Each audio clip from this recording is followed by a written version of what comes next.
سلام بچه ها، بریم ویدیو زیبا بچه ها امروز اومدیم بریم بچه زر.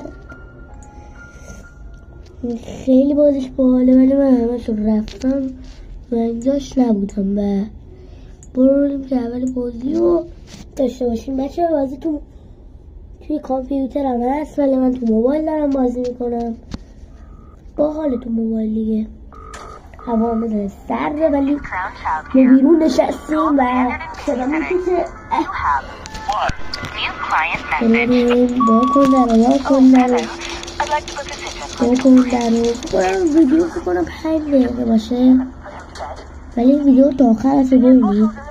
شاید این 10 دقیقه باشه ولی نمیدونم، شانسی بکنم 10 دقیقه در بیاد 5 دقیقه در بیاد. یه زنگ بزنه برو با کن دیگه. با نمی‌کنی میگم با کن دیگه. من خودمون میرفتیم تو خدا. ای خدا. راست بچه ویدیو لایک کنید، سارم بزنید، کامنت بذارید، زنگولم بزنید. خب بریم عکس اول شب. خب چرا باید کنم بدن؟ خب بچه ها باید برم شیر بش بدم. این بالا رو باید بخونم تو روبرا بشه. میگه برو بده به بچه شیره رو.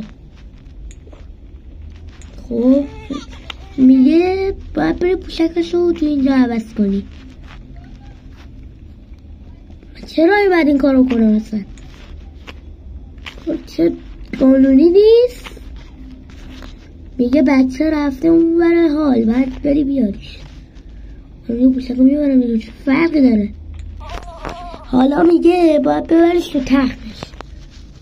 من ببرم تختش. چرا من ببرم اونو تو تختش؟ خیلی بزنم تو سیایید. پاتم زخم شده. یارو باید کتاب بخون.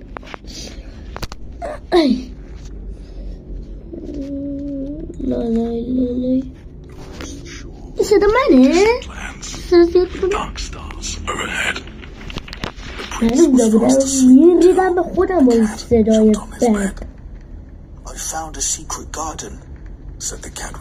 باز برو دندونا تو درست صدا باشه.